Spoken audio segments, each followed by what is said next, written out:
Je demande votre attention, on va commencer.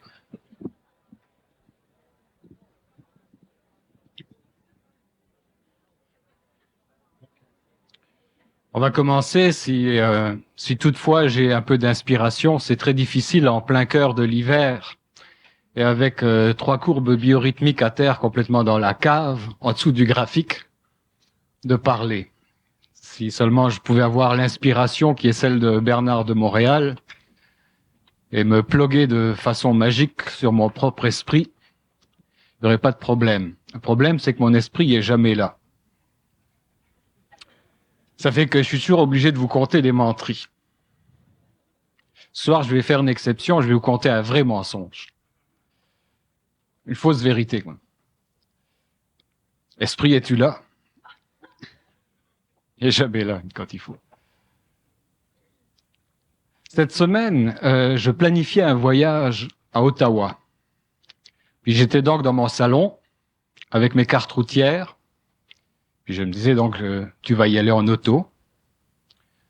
Lorsque subitement, j'entends une voix qui me dit « Prends pas l'auto, c'est dangereux, tu vas avoir un accident. » Puis je dis qu'à cela ne tienne, je vais prendre le train. Et il prend pas le train va dérailler. Bon ben, s'il me reste plus que l'avion, je vais prendre l'avion. T'as pas de chance, il va s'écraser. Je dis, mais qui c'est qui parle? Ben, il dit, c'est ton ange gardien. Je dis, écoute donc, toi, où c'est que t'étais le jour où je me suis marié?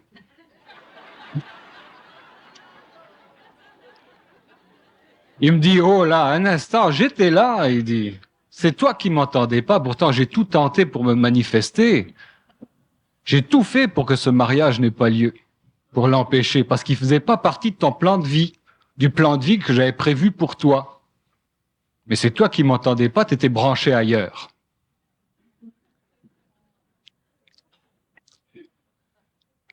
Alors il a fallu que j'attende que le coup de foudre soit passé, que tu sois suffisamment magané par les caresses, pour que tu reviennes à la raison et que je puisse reprendre le contact avec toi. Puis il me dit que ça te serve de leçon, là. J'espère au moins que tu as compris que, à vouloir plumer un ange dans le sens contraire du vent, on finit toujours avec des plumes plein la bouche. C'est au 3e degré, ça. Soyons sérieux, tout le monde ou presque est sujet à des perceptions extrasensorielles. Mais il y a une différence entre la perception intuitive, épisodique, et la faculté de se brancher en permanence sur le câbleau distributeur cosmique. Et cette différence provient de l'écart qu'il peut y avoir entre une conscience spirituelle et une conscience vibratoire. Conscience vibratoire, telle que l'a manifestée mon invité déjà depuis 1969, qu'on accueille sans plus tarder, Monsieur Bernard de Montréal.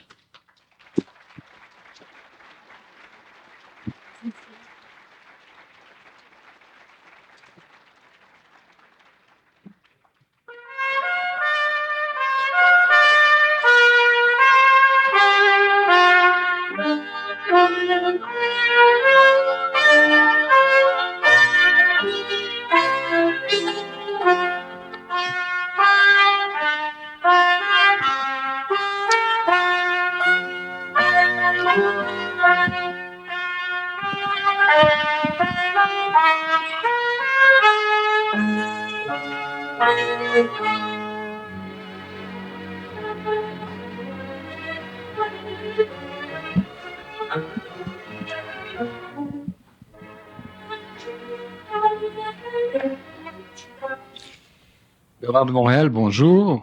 Je voudrais soumettre à votre expertise l'article suivant. Et j'espère que vous irez de vos commentaires sur cet article. Je viens de le découper dans le journal. Le titre, c'est « 40% des Américains ont parlé aux morts ». Chicago. Plus de 40% des Américains affirment être entrés en contact avec des personnes décédées selon une étude effectuée notamment par un prêtre catholique de Chicago. Le père Andrew Greeley a participé à cette étude effectuée en 1985 auprès de 1500 personnes, dont 42% ont affirmé avoir rencontré des morts et environ 60% avoir eu des expériences extrasensorielles. Le contact avec les morts est devenu une expérience presque commune, a-t-il estimé, en présentant les résultats de l'enquête.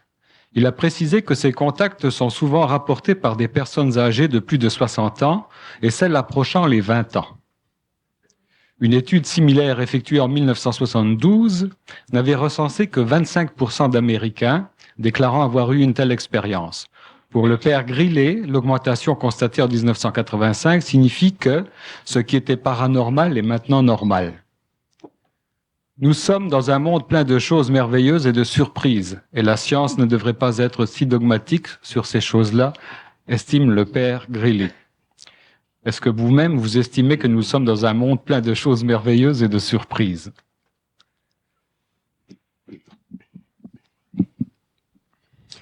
Le phénomène américain, le phénomène du contact avec les morts, c'est un phénomène qui va devenir de plus en plus connu, de plus en plus populaire. Mais ce n'est pas parce que les gens vont commencer à communiquer avec les morts qu'ils vont résoudre leurs problèmes. Pour la simple raison que, d'abord, le phénomène de la mort n'est pas encore connu du public. La métaphysique, si vous voulez, de la mort est encore extrêmement brouillée. Les lois de la mort sont des lois extrêmement rigides. Et l'homme, pour comprendre ce qui se passe dans cette sphère, après l'expérience matérielle, devra d'abord commencer à être en contact avec lui-même. En étant en contact avec lui-même, il dépassera ce que nous pouvons appeler le plan astral, qui est le plan de la mort. Il s'unira à un lien universel qui est la source de sa propre intelligence. Et là, il pourra comprendre parfaitement le monde de la mort et au lieu d'être mesmérisé par cette expérience, il s'en détachera et il ira plus loin dans la conversion de son énergie mentale et dans l'expérience que ce que la mort aujourd'hui peut amener à l'homme de l'évolution. Le contact entre l'homme et le plan de la mort, c'est intéressant au début. Ça fait partie de l'histoire de l'humanité. Aujourd'hui, il y a un mouvement extrêmement présent dans le monde, surtout aux États-Unis, dans ce domaine-là. Ça fait partie du grand changement, si vous voulez, dans la conscience sociale. Mais il y a d'extrêmes dangers pour l'homme dans ses contacts avec la mort, pour la simple raison que l'homme a tendance, à cause de sa naïveté spirituelle, à croire l'information qu'il reçoit en relation avec ses plans. Et l'homme ne connaît pas les lois de ses plans. Il ne sait pas que le monde de la mort est sous le contrôle extrêmement rigide de gouvernements invisibles dont les structures psychiques font partie de l'involution, c'est-à-dire dont les structures ont pour but de maintenir l'humanité involutive dans une sorte d'ignorance afin de maintenir leur pouvoir involutif sur l'homme, sur la conscience humaine. Ce n'est pas la solution de l'homme, le contact avec la mort, c'est simplement le début d'une certaine prise de conscience spirituelle qui éventuellement devra s'agrandir pour que l'homme en arrive à pouvoir, de son propre mental supérieur, intercepter ces messages, les comprendre, les corriger et ramener l'information dans le monde de la mort pour que les morts, finalement, sachent et connaissent que ce n'est pas la mort qui puisse instruire l'homme, mais c'est à l'homme d'instruire la mort.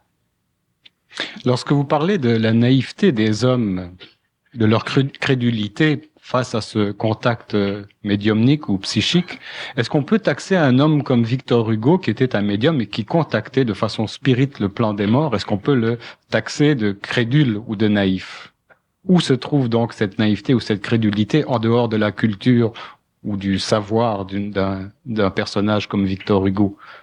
Pendant l'évolution, les hommes qui ont été fortement inspirés l'ont été à partir des plans dits spirituels, des plans astraux. Le monde de la mort est un monde extrêmement vaste et les entités qui évoluent sur ces plans font partie de différentes régions de ces mondes. Ils ont différentes facultés, ils sont arrivés à différents niveaux d'évolution. Il faut comprendre que les morts sont des êtres humains qui n'ont plus de corps matériel. Donc, les morts sont des êtres humains.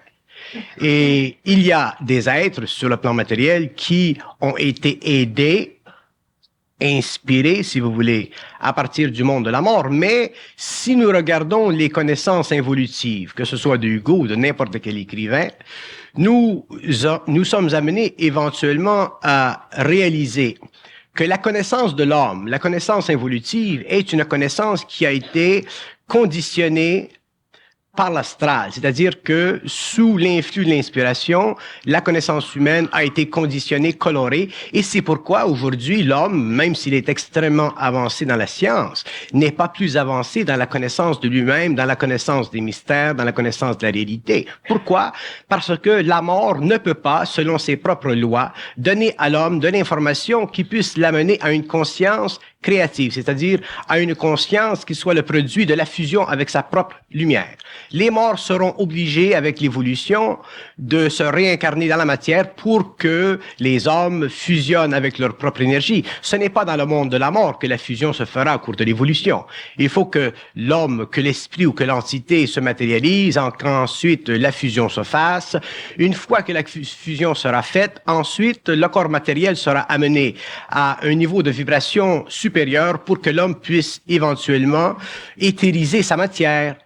Mais ceci ne se fera pas à partir du contact entre l'homme et le monde de la mort, parce qu'il y a énormément d'ignorance dans la mort. Les morts ne connaissent pas les lois de l'évolution future de l'humanité. Ils ne font pas partie du monde de la lumière. Ils ont leur propre lumière astrale, cette lumière qui illumine les gens qui ont accès à ces plans. Mais comme l'homme est involutif, comme il est naïf, comme il ne connaît pas les lois de la vie et qu'il ne peut se rapprocher de ces plans qu'en relation avec l'astralité de sa propre conscience. Il n'a aucune capacité mentale de se décrocher mentalement, émotivement de ses expériences, donc il ne peut pas posséder une objectivité cosmique, créative, réelle, supramentale, c'est-à-dire totalement libre de l'influence de ces plans. Si nous parlons de l'involution, si nous parlons de l'humanité, des races de la Terre, des races anciennes comme des races présentes. Nous voyons constamment la mort agir à travers la conscience de ces races. Pourquoi? Parce que c'est la fonction de la mort de constamment créer dans la conscience humaine de l'expérience pour le développement de modèles de vie futurs que nous appelons pour le moment la réincarnation. Mais avec l'évolution, avec le passage de l'involution à l'évolution, avec le passage de l'inconscience à la conscience, du mental inférieur au mental supérieur, nous verrons que l'homme sera capable de voir à travers les voiles de la forme pensée qui lui est inspirée, et il sera alors capable de se libérer de l'aspect inspirationnel que lui fait valoir son contact avec la mort. L'homme est extrêmement naïf. Nous sommes naïfs à tous les niveaux et la naïveté, c'est le début de la possession astrale de la mort sur la conscience humaine. Si les hommes étaient en contact avec la mort d'une façon créative et intelligente, comme ils le seront en relation avec les mondes de la lumière, autrement dit avec les sphères qui sont en dehors de ce plan, l'humanité aurait été depuis très très longtemps libérée du karma évolutif. L'humanité aurait été depuis très longtemps libérée de l'ignorance. Les sciences que nous avons aujourd'hui auraient été amenées à un niveau de développement universel, cosmique, interplanétaire depuis très longtemps. Mais non, l'homme a été amené à développer un ego existentiel fondé sur un rapport étroit entre l'inspiration, l'intuition, qui est une forme d'intelligence, mais qui n'est pas complète. Les morts ne donneront jamais à l'homme la clé à l'évolution parce que eux-mêmes ne la possèdent pas. Les morts ont besoin de l'homme pour évoluer. Ce ne sont pas les hommes qui ont besoin des morts pour évoluer. Est-ce que la pensée n'est pas elle-même le résultat d'un processus médiumnique? La pensée, elle est totalement médiumnique et elle est colorée par l'astral. La pensée de l'homme vient des plans de sa propre lumière, mais à partir du moment où elle descend dans la matière psychique de l'homme, sur le plan mental, sur le plan émotionnel, cette pensée, elle est colorée, donc elle n'est plus créative, elle devient simplement expérimentale, elle est constatatoire, elle permet, pardon, à l'homme d'observer le plan matériel ou de spéculer sur l'invisible, mais en fonction de la coloration. C'est pour ça que la pensée dans le monde n'est pas universelle. C'est pour ça qu'elle est divisée, qu'elle est divisible.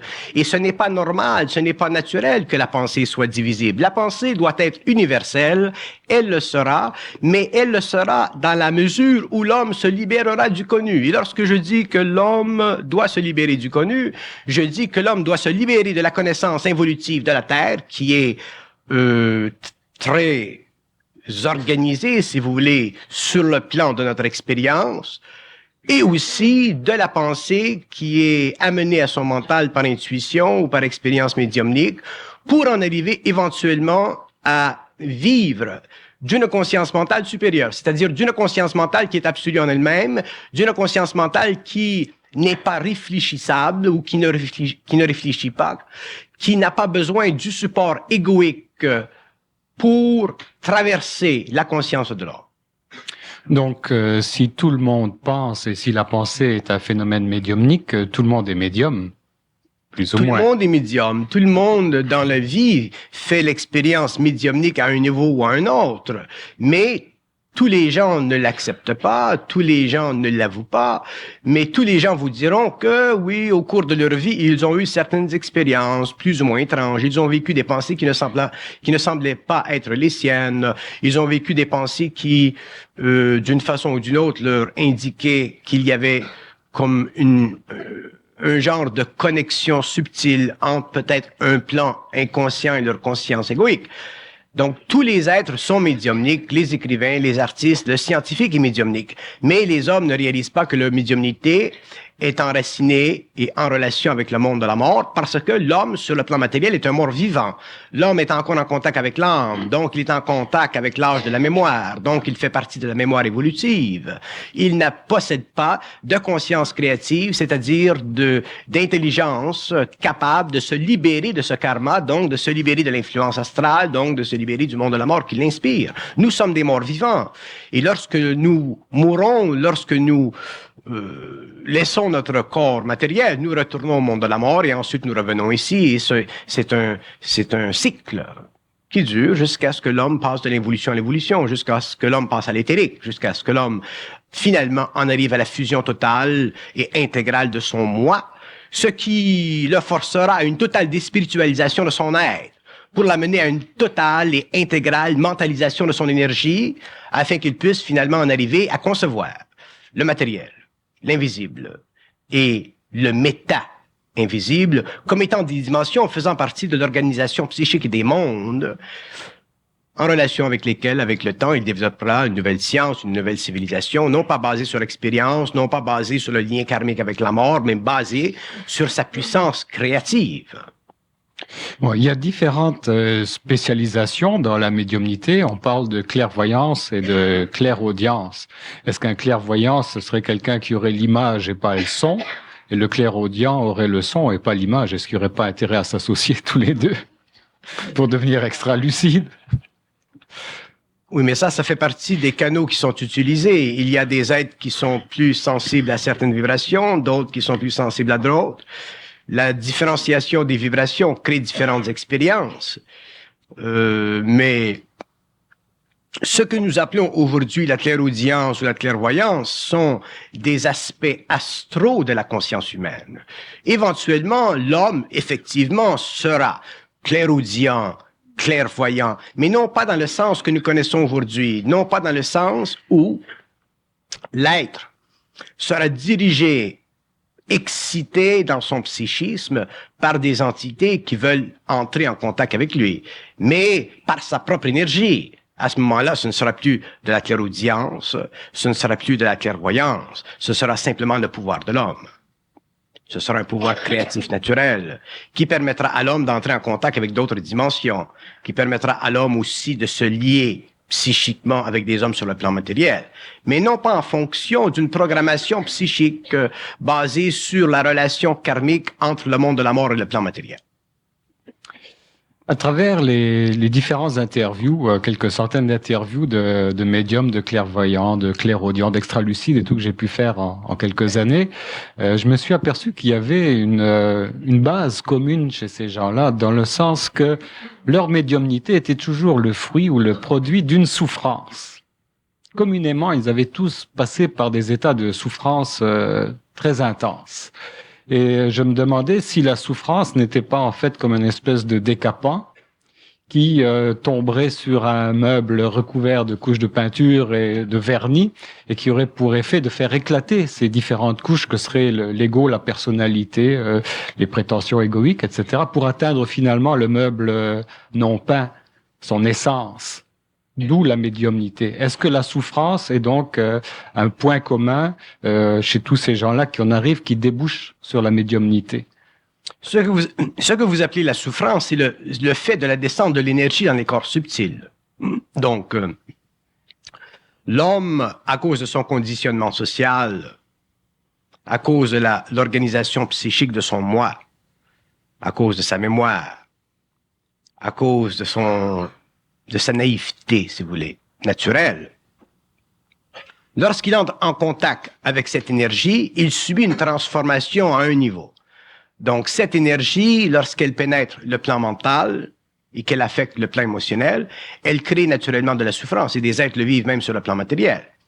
Mais cette souffrance, elle fait partie de la transformation de l'homme jusqu'au point où l'homme en arrive éventuellement à y mettre fin.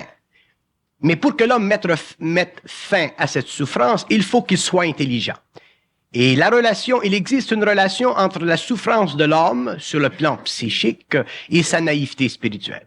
Si vous regardez les médiums ou ces gens qui vivent toutes sortes d'expériences secondaires, vous voyez que ces hommes, que ces êtres, quelle que soit leur grandeur d'âme, quel que soit leur service à l'humanité, sont des êtres qui sont foncièrement naïfs. Ils sont bons, ils veulent aider le monde, ils veulent changer le monde.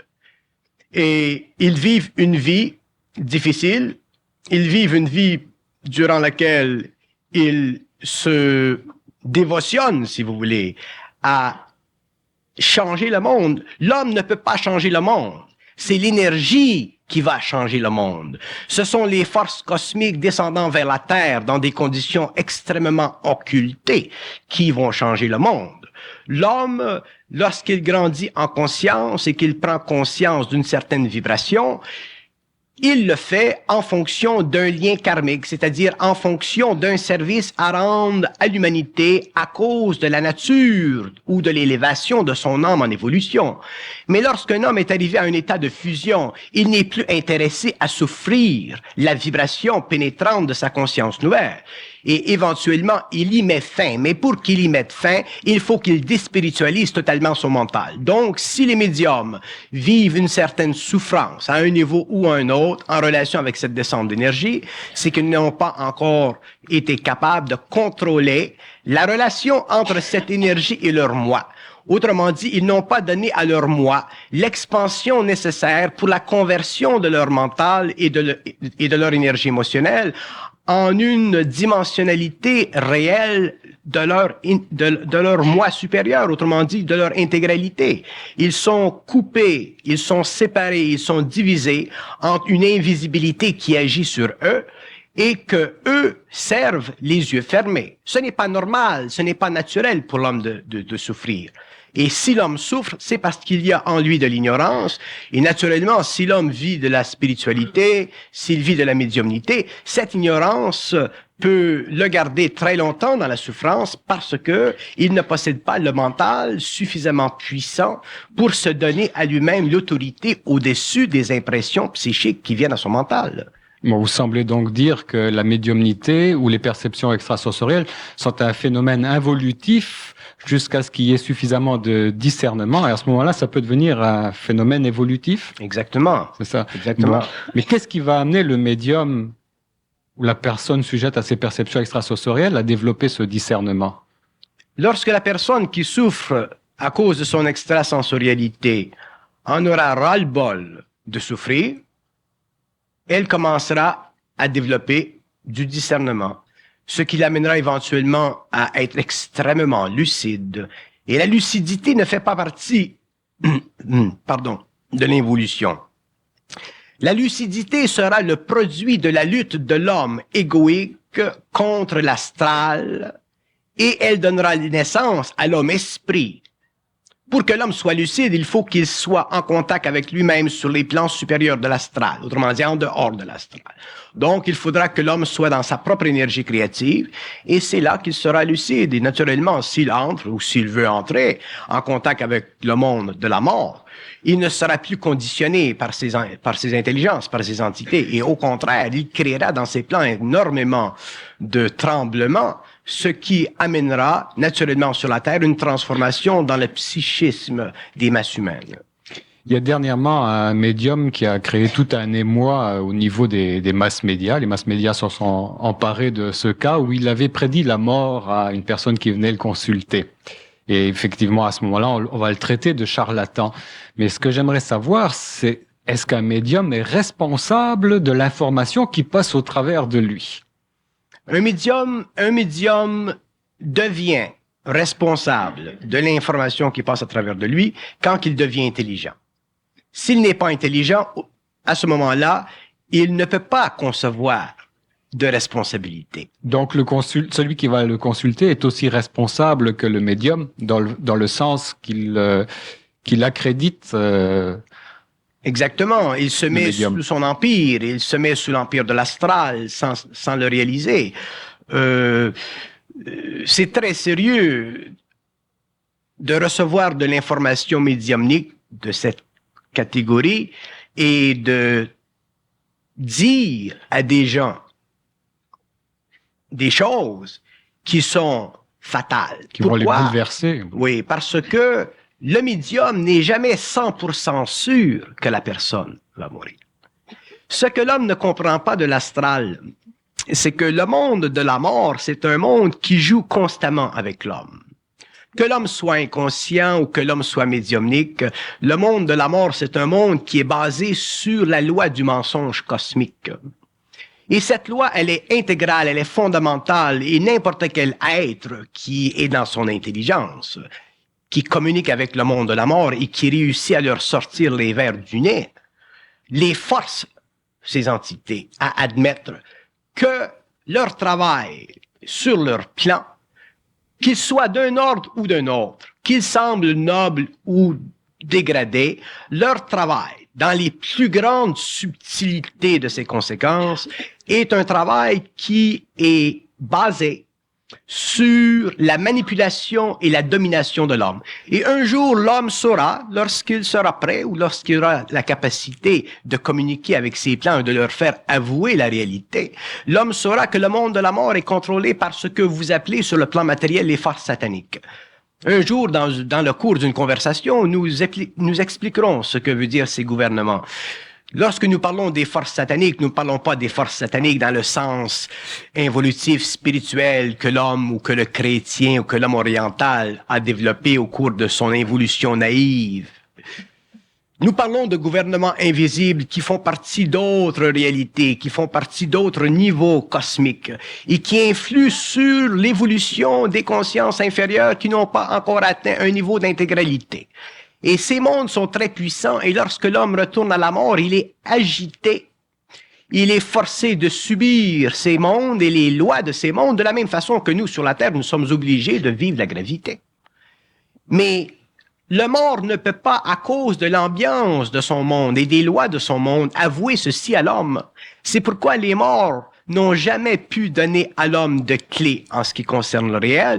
Ils n'ont fait pendant des siècles et des millénaires que maintenir l'homme dans une sorte d'hypnose spirituelle. Ils lui ont donné des formes de connaissances orientales, occidentales.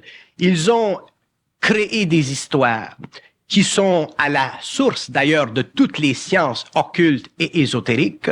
Et c'est justement pour cette raison que nous ne pouvons pas aujourd'hui, malgré toutes ces informations, malgré tous ces livres, découvrir un fil commun. un dénominateur commun en ce qui concerne le réel, parce que le réel ne fait pas partie de la mort. Le réel, la mort fait partie de l'involution psychique de la mémoire de l'âme.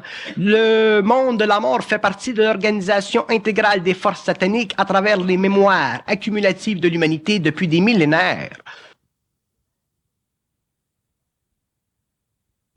Psychique multidimensionnel de toute la mémorisation actualisée dans l'expérience de l'homme. Le monde de la mort, c'est l'organisation intégrale de la mémoire à l'échelle de la planète. Le monde de la mort, c'est l'intrusion, l'infusion dans le mental de l'homme, dans le psychisme de l'homme, qui est responsable pour le développement et du maintien aussi sur le plan matériel de ce que nous appelons le subconscient. Un homme conscient, un homme intégral ne connaît pas, ne vit pas de subconscient. Le subconscient, c'est la séparation des parties psychiques de l'homme. C'est la division de la totale intégralité de son être. Donc, le subconscient qui fait partie de la psychologie, par exemple, que tous les psychologues utilisent comme si c'était un dada, ce subconscient fait partie de l'inspiration philosophique, spéculative de la psychologie ou des sciences parallèles et ce concept est très dangereux parce que il empêche l'homme de réaliser son absolu. Il empêche l'homme de fonder son intelligence sur la destruction des archétypes qui sont maintenus dans le monde de la mort pour la pulvérisation de sa volonté créative. Donc, nous avons, à la fin du XXe siècle, à comprendre les lois de l'esprit. Et lorsque je parle des lois de l'esprit, je ne parle pas de l'esprit dans le sens involutif du terme, où pour nous l'esprit c'est de la petite fumée, ou pour nous de l'esprit c'est une forme de spiritualité. L'esprit c'est de l'énergie créative, l'esprit c'est fondamental à l'organisation psychique des mondes, l'esprit c'est une puissance créative qui fait partie ordonnée de la nature de l'homme. L'esprit existe à tous les niveaux de la création, il va des plans les plus subtils jusqu'aux plans les plus grossiers. Donc l'esprit ce n'est pas une forme quelconque d'intelligence. L'esprit c'est le pouvoir de l'énergie organisée sur le plan cosmique à toutes les échelles de la création pour le rendement évolutif de cette énergie dans des modes d'expression qui conviennent parfaitement au système qui le reçoivent et qui lui donne exposition, expression, ce que nous appelons conscience minérale, plantaire, animale, homme ou le surhomme de demain. Donc l'homme a, avec l'évolution future, à comprendre le monde de la mort d'une façon scientifique et non pas simplement d'une façon spéculative, occulte, médiumnique, métaphysique. Nous devons mettre à mort la mort si nous voulons, nous les hommes, finalement en arriver à connaître les lois de la vie. Est-ce que le rêve est un phénomène médiumnique? Le rêve est un phénomène médiumnique, c'est un phénomène astral qui utilise la symbologie quotidienne de l'homme sur le plan de son expérience ou qui utilise les archétypes universels pour la glorification des puissances astrales que lui ne connaît pas. Le rêve, c'est l'insulte à l'homme. Si l'homme a à savoir quelque chose, si l'homme a à connaître quelque chose, pourquoi doit-il passer par une séquence de symbologie qui n'a aucun sens? Donc le rêve, c'est une insulte à l'intelligence de l'homme, ça fait partie de la programmation évolutive de l'astral. Ça fait partie du pouvoir de l'astral sur la Terre, ça fait partie du pouvoir de la mort sur l'homme, ça fait partie de la réunion d'un principe planétaire avec un principe qui n'est pas cosmique et qui n'est pas fusionné, la mort. Lorsque l'homme sera suffisamment conscient, il cessera de rêver au lieu de vivre dans un état somnolent de sa conscience, il vivra sa conscience d'une façon créative et il pourra passer du plan matériel au plan éthérique. Et à ce moment-là, il ne pourra plus rêver parce que rêver ne fera plus partie du besoin psychologique de son moi sur le plan mental et sur le plan émotionnel. L'homme n'aura plus mentalement ou émotivement à subir un conditionnement partiel pour le maintien à une échelle de milliards ou de milliers d'années d'une sorte de conscience de petite lueur d'esprit. L'homme sera dans la puissance de son esprit, donc il aura la capacité d'intégrer cette énergie qui est à la base de la création et qui fait partie de l'ordre cosmique des choses, qui est son statut cosmique, qui est son statut universel, qui possède son propre domaine d'intérêt, d'évolution, d'intégration et de pulvérisation des obstacles qui constituent l'évolution des races. À ce moment-là, l'homme pourra entrer en contact avec d'autres intelligences. Il pourra connaître les domaines de ce que vous appelez aujourd'hui l'ufologie. Il pourra connaître les domaines des espaces-temps qui sont parallèles à notre monde. Et il verra que la vie sur la Terre n'est pas l'habitat naturel de l'homme. Il verra que l'habitat naturel de l'homme, c'est les terres, que ce n'est pas le plan matériel et que ce n'est pas la mort. Donc, il se sortira finalement de cette illusion extrêmement puissante qui constitue la base de l'ego. C'est-à-dire l'impression que nous avons, nous les hommes, d'être intelligents. il deviendra réellement intelligent. Autrement dit, il sera universel, cosmique, et il aura le pouvoir, à travers la lumière et le son, de faire vibrer les différents plans pour exécuter ou s'exécuter en tant qu'être créateur comme il se doit. Les notions spirituelles ou mystiques de l'humanité évolutive, que ce soit de l'humanité occidentale ou que ce soit de l'humanité orientale, ont perçu ceci. Nous avons conscience, nous avons été dit théologiquement, métaphysiquement, occultement que l'homme doit être un. Mais lorsqu'il s'agit pour l'homme d'être un, d'être unifié à sa réalité, nous vivons une crainte intégrale. Nous avons cette crainte fondamentale. Pourquoi? Parce que la mort intervient lorsque nous allons trop loin dans l'unitisation de nos principes. Et à ce moment-là, pour donner continuité à cette perversion occulte du symbolisme de l'unité, la mort nous amène à vivre des expériences astrales où nous rencontrons de la lumière, où nous entrons dans des domaines de lumière, où nous en sommes finalement amenés à être des illuminés. Et si vous regardez les illuminés dans le monde, vous voyez que leur lumière, elle ne brille pas très longtemps. Vous voyez que dernièrement, beaucoup d'illuminés sont en train de se faire des fortunes. Vous voyez que beaucoup d'illuminés se promènent en jet. Vous voyez que beaucoup de naïfs qui supportent leur lien avec ces illuminés sont en train de vivre une très grande dépersonnalisation. Vous voyez autrement dit que dans le monde, et surtout aux États-Unis, nous sommes en train de vivre une récapitulation du Moyen Âge. Nous sommes en train de vivre une récapitulation à la moderne de ces périodes extrêmement sombres de l'humanité où les hommes, qui n'étaient pas alors modernes, étaient extrêmement vampirisés par ces plans que nous appelons le monde de la mort. Quelle différence faites-vous entre une conscience spirituelle et une conscience vibratoire? Une conscience spirituelle, c'est une conscience qui est naïve. C'est une conscience à l'intérieur de laquelle il n'y a aucune intelligence créative. C'est une conscience qui est absolument assujettie aux lois de l'involution. C'est une conscience qui vit de l'autorité d'autres consciences. C'est une conscience qui n'est pas capable de subir ou de vivre à l'intérieur de sa propre autorité. C'est une conscience qui a besoin d'un maître. C'est une conscience qui a besoin d'une religion. C'est une conscience qui a besoin d'un Dieu. C'est une conscience qui a besoin d'un parapluie pour vibrer. C'est une conscience qui est tellement faible qu'elle va chercher la force dans l'illusion. C'est une conscience qui a besoin tellement d'être rassurée spirituellement qu'elle perd conscience totale de son intelligence. C'est ça.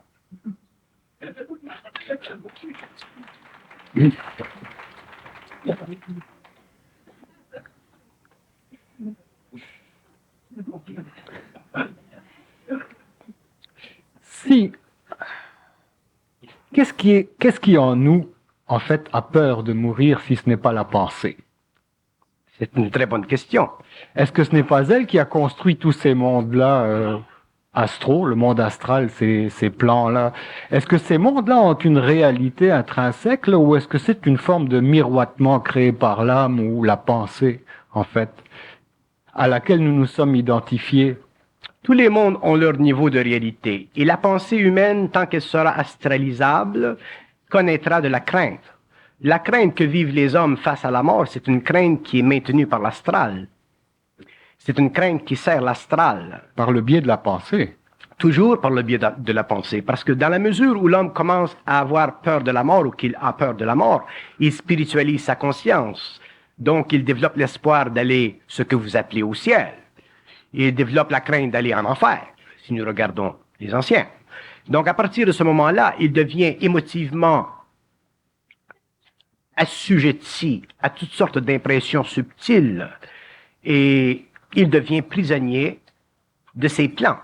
Et comme l'homme ne connaît pas les lois de la psychologie, comme l'homme ne connaît pas les lois de l'esprit, comme l'homme ne connaît pas les structures psychiques de l'ego, comme il n'est pas conscient des lois évolutives qui ont organisé l'ego en fonction d'un retour au monde de la mort, il n'est pas capable, sur le plan mental, de se dissocier vibratoirement de ses pensées. Donc, il les vit pendant des années. Mais à partir du moment où l'homme passera de l'involution à l'évolution, sa pensée changera, c'est-à-dire qu'elle sera transformée parce que il en arrivera finalement à connaître les lois de sa propre énergie. Et avec le temps, il ne connaîtra plus ses forme pensée subjective, la crainte de la mort disparaîtra. Et parallèlement à cette transmutation se fera la fusion. Donc, éventuellement, lorsque l'homme sera prêt à passer du plan matériel à un autre plan, au lieu de se diriger comme un idiot dans le plan astral, il ira vers l'éther. Mais la mise en place de concepts tels que celui du ciel, de l'enfer, du purgatoire, voire même du karma, de la réincarnation, est-ce que c'est pas encore une fois le produit de la pensée qui essaye de fuir sa propre mort et qui bâtit ces univers-là de façon artificielle, empêchant l'homme de s'identifier à sa source ou à son origine véritable? Est-ce que vous, dans votre conscience, là, lorsque vous êtes syntonisé sur votre énergie, est-ce que vous voyez cette illusion-là de ces plans de la mort, même de la réincarnation et du karma? Est-ce qu'un jour vous allez être amené à faire sauter ces concepts-là? Je les fais sauter dans la mesure où c'est nécessaire. Autrement dit, je ne peux pas faire sauter des concepts tant que l'homme n'est pas arrivé à pouvoir prendre les conséquences de ce démolissage. Autrement dit, tout doit se faire d'une façon graduelle, d'une façon étapique, si vous voulez. Si nous disons aujourd'hui des choses, ou si nous écrivons aujourd'hui des choses qui ne devraient être dites ou écrites que dans 5 ans ou dans 10 ans, nous allons trop rapidement. Mais viendra le moment où l'homme conscient fera éclater toutes les formes pensées qui le desservent, c'est-à-dire toutes ces formes pensées qui sont astralisées. Et c'est à partir de ce moment-là que l'homme commencera à comprendre véritablement les mystères qui ont toujours été maintenus par le passé dans les mains de ceux qui voulaient le pouvoir. C'est absolument ignoble, c'est absolument ignorant, c'est absolument dominatoire, démagogique de dire que les mystères existent. C'est absolument insulter l'intelligence créative et cosmique de l'homme. C'est absolument insulter la nature réelle de l'homme. L'homme est un être qui, de par sa propre lumière, est capable de connaître les mystères, autrement dit, de faire éclater les formes qui l'empêchent de connaître et de comprendre parfaitement l'infinité multidimensionnelle de l'organisation psychique et invisible des mondes. L'homme a l'intelligence puisqu'il fait partie de la création. L'homme est un être qui est absolument solaire. L'homme n'est pas un être lunaire. Il est un homme qui est capable, de par sa propre volonté créative, de s'instruire de la réalité. Il n'a pas besoin de vivre sans fin ces pensées astralisées qui viennent du monde de la mort et qui le gardent dans une forme d'incubation qui le rend infirme de lui-même. Et éventuellement, effectivement, il y aura des hommes, moi j'en suis un, il y en a d'autres, il y en aura d'autres, qui auront cette capacité intégrale de faire sauter la forme pensée qui est astralisée et qui a gardé l'ego pendant des millénaires dans une forme d'inconscience où il lui fut nécessaire, pendant le rêve, de substituer une forme de réalité à la sienne. Mais pour ceci, il faut que l'homme soit capable de subir, de supporter sa réalité, c'est-à-dire, faut qu'il soit capable de s'instruire de lui-même, et l'ego n'est pas habitué à ceci, parce que l'ego historique, l'ego de l'homo sapiens, si vous voulez, c'est un ego qui a toujours formulé sa conscience en fonction ou par rapport à une autorité extérieure, que cette autorité soit sociale ou que cette autorité soit intemporelle ou émanant du plan astral ou des plans spirituels. L'homme n'a jamais été capable de vivre sa réalité pensante sans le support d'une autorité, et c'est ça qui a maintenu l'homme dans l'involution. Et l'homme nouveau sera autre. Il sera capable de supporter pour la première fois sa propre lumière, sa propre énergie. Donc, il sera capable de vivre la solitude de son mental, qui est une solitude cosmique, universelle, qui fait partie de la conscience de tous les hommes conscients, qui n'a pas besoin d'être amené à une réflexion psychologique pour l'émancipation émotive ou mentale inférieure de l'ego. L'homme conscient n'a pas besoin de preuves philosophiques pour son propre entendement. L'homme conscient se nourrit lui-même. Mais l'homme inconscient, l'homme involutif, a besoin de preuves. Donc, naturellement, la mort, le monde de l'astral, lui donnera toutes sortes de preuves. Il faut donc en arriver à se débarrasser de tous les systèmes de croyances, quels qu'ils soient, puisqu'ils ont été mis en place par la pensée. La croyance, c'est l'abomination de l'homme. À partir du moment où vous croyez un homme ou que vous croyez des entités, vous êtes foutus. Parce que vous n'avez pas la capacité, l'autorité de détruire la fondation de la croyance. La croyance, c'est simplement un mur qui a permis pendant des siècles de protéger émotivement l'homme contre la grande dimensionnalité du cosmos dont il n'était pas capable à ce moment-là de comprendre à cause du fait que son état mental n'était pas suffisamment évolué. Mais aujourd'hui, maintenant que nous sommes arrivés à l'âge de la science, que nous sommes en train de regarder dans les mondes de la matière et d'élever notre regard vers les infinités, vers les quasars, vers les trous noirs, nous sommes capables mentalement de dépasser les conditions de cette évolution et finalement d'amener la science du mental à converger vers la science du métal pour pouvoir finalement donner un homme ou créer un homme qui soit à la fois parfaitement scientifique dans la matière et parfaitement scientifique dans l'esprit. Le simple fait que l'homme n'ait pas la mémoire ou le souvenir de ses origines, est-ce que ça ne prouve pas tout simplement que ses origines sont dans la lumière, dans laquelle il n'y a pas de mémoire? L'homme n'a pas conscience de ses origines astrales, si nous parlons à ce niveau-là. Parce que s'il avait conscience de ses origines astrales, la vie sur le plan matériel serait trop difficile. Imaginez-vous que vous avez été déjà dans une vie antérieure, par exemple, un homme très riche, très bien soigné dans votre civilisation, et qu'aujourd'hui vous vous retrouvez en Éthiopie. Bon, alors pour empêcher l'homme de subir une sorte de contradiction involutive, la mémoire lui est retenue. Lorsque l'homme passera de l'évolution à l'évolution, il aura conscience de tout le temps, de toutes ses expériences sur le plan matériel, sur la Terre ou sur d'autres planètes. Mais à ce moment-là, il ne sera plus taxé de l'émotivité dans le mental.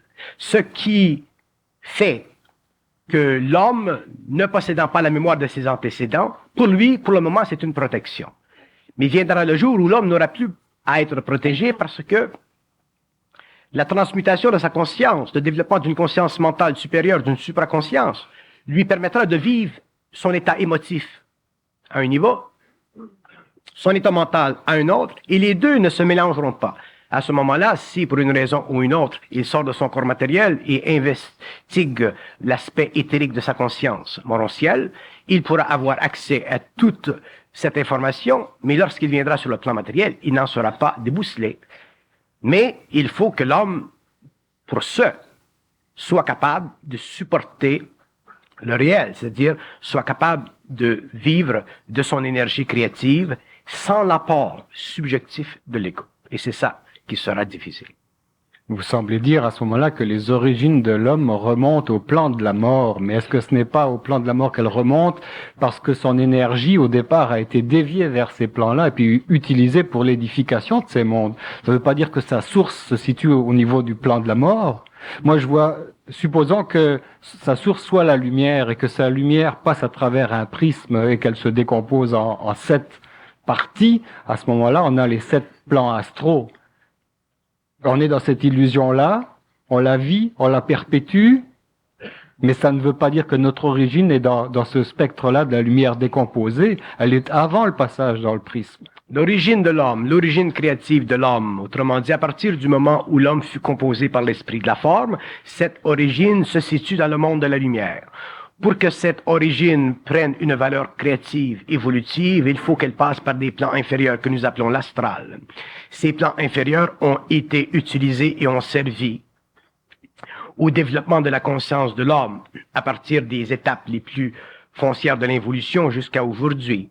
Mais un jour viendra le temps où cette lumière qui a été décomposée par l'astral pour le développement de la conscience égoïque devra être fusionnée avec l'homme. Et à partir de ce moment-là, il n'y aura plus d'astral dans la conscience humaine. Donc, vous aurez la lumière directement dans l'homme. Donc, vous aurez la manifestation de la fusion sur le plan matériel. Vous aurez l'homme intégral. Vous aurez automatiquement une nouvelle race humaine qui fera partie d'une nouvelle évolution. Mais avant que l'homme puisse connaître cette fusion, il faut qu'il passe à travers ces plans de l'astro.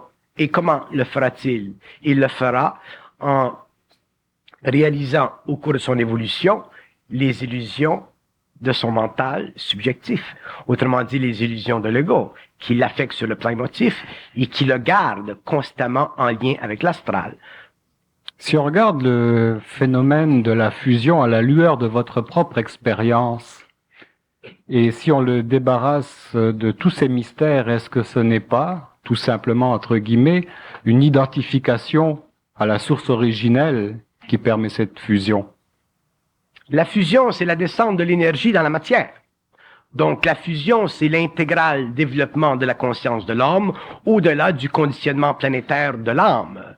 La fusion, c'est la cessation de la mort astrale de l'homme. La fusion, c'est le début de la renaissance. C'est le début du contact universel. C'est le replacement ou la réorientation naturelle de l'homme. La fusion, l'homme fusionné, c'est l'homme normal. L'homme involutif n'est pas normal. L'homme en fusion sera l'homme normal. Autrement dit, c'est comme si je dirais, pendant l'évolution, l'homme n'existe pas sur la Terre. Nous avons des êtres humains. Donc l'homme est un être humain. Mais l'homme nouveau, l'homme intégral, appelez ça comme vous voulez, sera un homme réel. Donc, il sera un homme réel parce qu'il vivra intégralement et de façon absolue de son énergie. C'est ça la fusion. Et l'homme ne peut pas connaître la fusion parce que il a le désir spirituel de la connaître.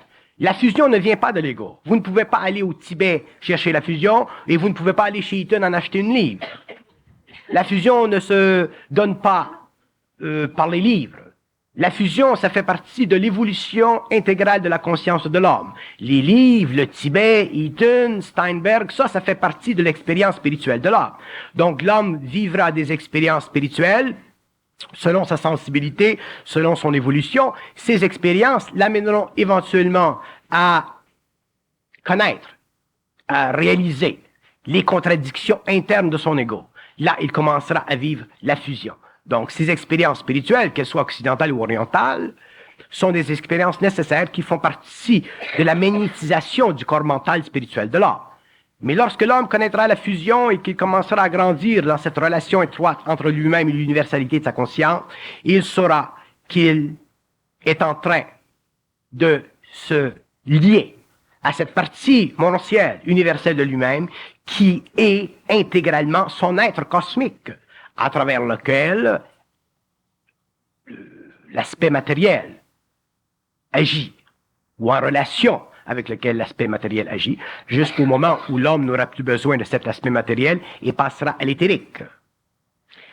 Est-ce que la conscience supramentale, c'est la mémoire de l'énergie? La conscience supramentale, c'est le développement à une très basse échelle de cette vibration de fusion. La conscience supramentale, c'est le début de la transmutation du mental humain. La conscience supramentale, c'est le début de la descente de cette énergie dans la matière. Lorsque cette descente sera intégrale, à la fin du cycle, lorsque cette descente fera partie d'une grande conscience sur le plan matériel en relation avec un grand nombre d'individus, nous ne parlerons plus de conscience supramentale. Nous parlerons simplement du pouvoir créatif de l'homme nouveau. Bon, dans votre cas, vous avez été fusionné instantanément. Maintenant, vous parlez des gens qui vont fusionner progressivement.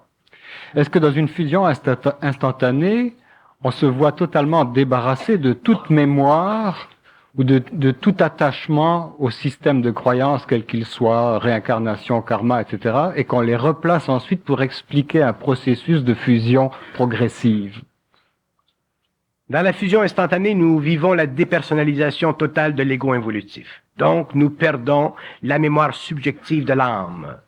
Nous avons accès à l'énergie qui, sur le plan mental, devient pour nous l'expression d'elle-même.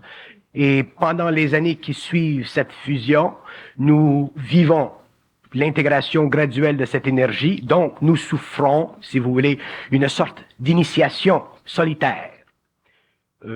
Parce que, en tant qu'hommes, nous avons, pour toutes sortes de raisons, des mécanismes subjectifs qui font de nous des êtres naïfs.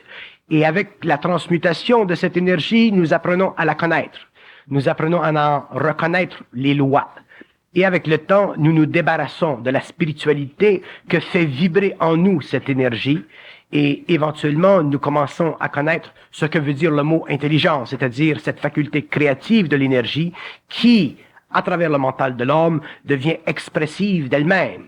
Et avec le temps, nous dépassons la conscience psychologique de l'ego, nous dépassons le besoin de la preuve, nous dépassons le doute. Nous ne souffrons plus en tant qu'hommes. Nous souffrons simplement de vivre sur le plan matériel jusqu'à temps que nous soyons prêts pour une raison de vie, pour une raison d'expérience, pour une raison d'œuvre à passer à un autre plan, ce qui coïncide parfaitement avec ce que nous savons. Mais nous ne sommes pas capables de vivre cette énergie de façon totale tant que le temps n'est pas venu pour que nous la vivions. Donc, nous la vivons progressivement.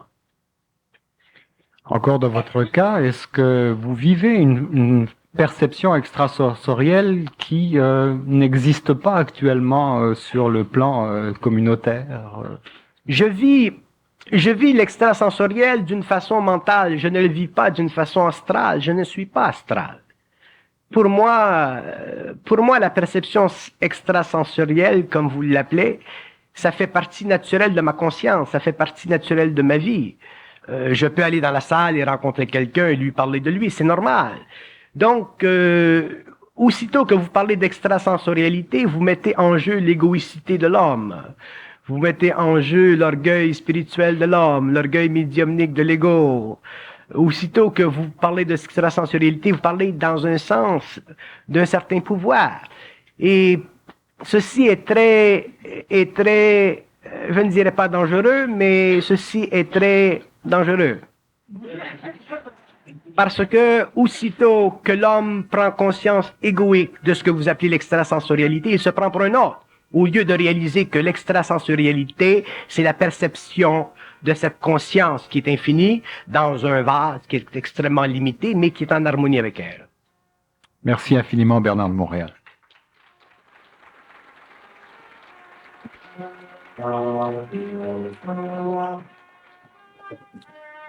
Je voudrais vous faire part d'une chose qui vous intéresse certainement.